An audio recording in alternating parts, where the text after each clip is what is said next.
Matter के बारे में काफ़ी कुछ पढ़ा। मैटर के क्लासिफिकेशंस के बारे में भी पढ़ा, उसके मिक्सचर, उसके अलावा उसके स्टेट्स के बारे में पढ़ा।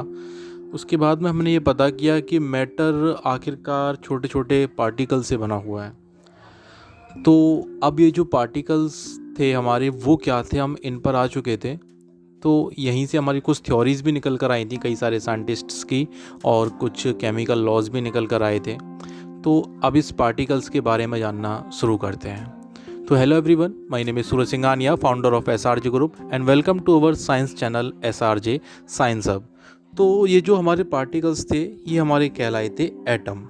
तो बात करेंगे ये एटम क्या है, व्हाट इज एटम। तो जैसा कि हम पहले बता चुके हैं कि हमारा जो मैटर है वो टिनी पार्टिकल्स से मिलकर बनता है, और वो टिनी पार्टिकल क्या था, वही एटम कहलाया। इसके बारे में हम पहले डाल्टन एटॉमिक थ्योरी के अंदर भी पढ़ चुके हैं कि उन्होंने भी यही चीज़ हमारी दोहराई थी कई सारे लॉज के बाद में, कि matter is made up of टिनी particles and that टिनी particle is called atom, and atom is the block building material of matter. जैसे कि हम कोई भी घर बना रहे हैं तो उस घर को बनाने से पहले हम उसकी 4 दीवारें खड़ी करते हैं, और 4 दीवारें खड़ी करने से पहले हम उन दीवारों को एक एक ईंट को रख करके पूरा एक दीवार को कंप्लीट करते हैं। उसके बाद फिर उस पर छत डालते हैं, उसके बाद फिर घर बनता है। तो सेम वैसे ही मैटर में जो एटम है वो भी एक छोटी सी ब्रिक का, उस एक ईंट का काम करता है।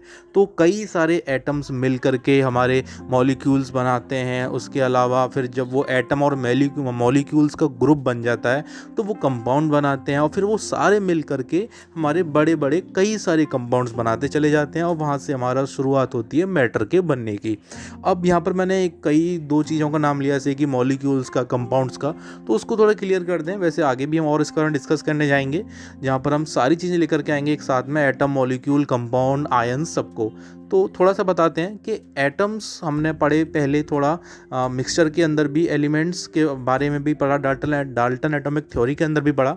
तो एटम का जब ग्रुप मिलता है तो वो हमारा मिलकर के क्या बनाता है, मॉलिक्यूल्स। लेकिन जहाँ पर एटम और मॉलिक्यूल्स दोनों मिल जाते हैं, ग्रुप ऑफ एटम कहलाया मॉलिक्यूल्स, लेकिन group of molecules and atom कहलाया कंपाउंड्स। और हमारे कई सारे कंपाउंड मिल करके वो हमारे डिफरेंट बहुत सारे कंपाउंड्स और बनाते रहते हैं। अब अगर बात कर ली जाए हाउ बिग आर एटम, तो atom are very small, they are smaller than anything. कुछ भी, जितनी भी चीज़ें, कुछ भी जितना छोटा हो सकता है उन सब में सबसे ज़्यादा छोटा होता है atom. More than millions of atom when stacked would make a layer barely as thick as the sheet of paper. कम से कम मिलियंस एटम्स मिल करके एक हमारा जो पेपर की शीट होती है कितनी पतली होती है, तब जाके एक सिंगल लेयर बन पाएगी एटम्स। इतने सारे एटम्स मिल करके एक पेपर के थिन लेयर के बराबर की एक लेयर बना पाएंगे, उसमें भी मिलियंस ऑफ एटम्स लग जाते हैं।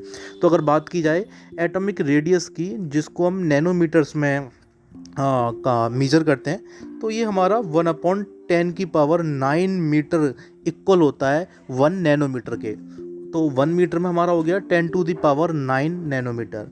तो इसमें कुछ हमारे पार्टिकुलर एटम्स के साइज़ दे रखे हैं, रेडियाई के, उनके रेडियस के। तो जैसे कि अगर हम हाइड्रोजन की ले लें तो हाइड्रोजन का जो रेडियाई होता है 10 टू द पावर -10 होता है। देख रहे हो कितना छोटा है, यहाँ माइनस में बात हो रही है, 10 टू द पावर -10। और अगर बात की जाए मॉलिक्यूल ऑफ वाटर की, वाटर का जो मॉलिक्यूल है, बताया अभी कि आपका ग्रुप ऑफ एटम मिलकर के मॉलिक्यूल बनाता है, तो वहाँ पर एक H2O जो हम बोलते हैं, तो H के 2 एटम यूज़ हो रहे हैं, तो वहाँ पर भी एक मॉलिक्यूल बन गया। तो यहाँ पे हमारा 10 टू द पावर -9 रेडियाई है। यहाँ पर ये सारी जो हम यूनिट यूज़ कर रहे हैं वो है नैनोमीटर के अंदर, ठीक है। तो एटम बहुत छोटा होता है। अब थोड़ा बात करते हैं कि हमारे जो एलिमेंट्स हुए, एटम्स हुए, उनके सिंबल और उनकी नेम्स किस बेस पर रखे गए। तो अभी जो मॉडर्न डेज, जो अभी काफ़ी टाइम पहले तो कई सारे साइंटिस्टों ने इन पर रिसर्च किए और अपने अलग अलग सिंबल्स दिए, लेकिन फिर भी कई सारे सिंबल्स, कई सारे नेम्स हमारे एक दूसरे से इंटरकनेक्टेड हो रहे थे, इंटरलिंक हो रहे थे। तो कई सारे हमारे नेम्स भी इंटरमैच कर रहे थे, तो वहाँ से उनका नेम्स या सिंबल देने में काफ़ी परेशानी हो रही थी। तो सबसे पहले वो साइंटिस्ट थे डाल्टन, जिन्होंने इनको पहली बार सोचा सिंबल्स और नेम्स देने के बारे में। अब one atom of that element तो ऐसा है नहीं, इनके कई सारे एलिमेंट्स के कई सारे एटम्स थे। तो इनके लिए कई सारी डिफरेंट स्ट्रेटेजी यूज़ की गई इनके नेम्स को देने के लिए। तो जिनमें हमारी कुछ जो स्ट्रेटेजी थी वो ये थी कि the name of element were derived from the name of place where they were found in the first time. तो हमारे जो कुछ एलिमेंट्स हैं उनके नेम्स तो वहाँ से दिए गए जहाँ पर वो पाए गए। किसी भी कंट्री में, किसी भी पार्टिकुलर रीजन में कोई भी हमारा एक पार्टिकुलर एटम या एलिमेंट मिला है तो हमने सोचा उसका नेम हम वहाँ से देंगे। और कुछ के नेम्स उनकी कैरेक्टरिस्टिक्स के बेस पर दिए गए, उनके कलर के बेस पर दिए गए। जैसे कि एक एग्जांपल ले लें हम गोल्ड का, तो गोल्ड का जो सिंबल है वो AU है, लेकिन उसका जो नेम है गोल्ड तो वो जो है कलर के अकॉर्डिंग येलो है, तो उसके अकॉर्डिंग उसका नेम चेंज किया गया। लेकिन आज के टाइम पर क्या हुआ, इन सब के सारी नेम्स के लिए एक परमानेंट एक संस्था है जो पूरे केमिस्ट्री के सारे एटम्स को, एलिमेंट्स को, सारी चीज़ों को, केमिस्ट्री की एक ब्रांच पूरी जो एक संस्था है वो हैंडल करती है। तो वो है हमारी IUPAC, international union of pure and applied chemistry. तो वहाँ से सारी चीज़ें निकल कर आई, वहीं से सिम्बल्स, सारे एलिमेंट्स के यूनिट्स आपके निकल कर आए। तो वहाँ पर क्या किया गया, many of the symbols are the first one or two letter of the element name in English। तो कुछ एलिमेंट्स के तो क्या किया, जो फर्स्ट उनके नेम के फर्स्ट लेटर थे उनको लिया गया। कुछ में क्या किया गया, आपके फर्स्ट और सेकंड लेटर को लिया गया, और कुछ में आपके किसी से मैच ना कर जाएं तो सेकंड लेटर को छोड़ करके फर्स्ट और थर्ड लेटर को लिया गया।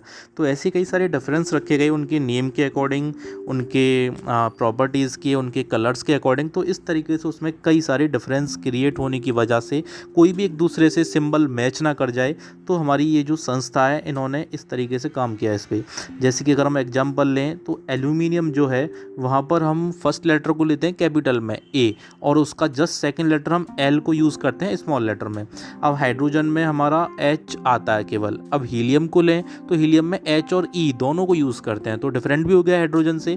E हमारा छोटे में स्मॉल लेटर में और H हमारा कैपिटल में। अब वहीं अगर हम बात करें, जैसे हमने बताया अभी आपको आयरन का, तो आयरन को मान लो जिस कंट्री से, जिस रीजन से लिया गया होगा वहाँ पर उसका सिंबल बन गया फेरस, उसकी एक और भी है आयरन की, तो वहाँ से उसका नेम पड़ गया Fe।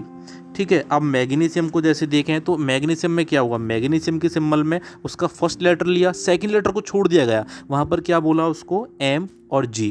तो इस तरीके से सारे इनके नेम्स और सिंबल्स रखे गए, जिससे कि किसी भी केमिकल फॉर्मूले में इनके जब भी सिंबल्स यूज़ हों तो किसी भी तरीके का कोई भी ऐसा मैच करता हुआ ना मिले, जिससे कि केमिकल फॉर्मूले को, केमिकल सिंबल को देते टाइम कोई भी परेशानी उठानी पड़े या हमको फिर कन्फ्यूजन हो कि ये किसका सिंबल है, ये कौन सा एटम है, ऐसी कोई भी प्रॉब्लम ना क्रिएट हो। तो इस तरीके से सारे सिंबल्स और सारे नेम्स दिए गए।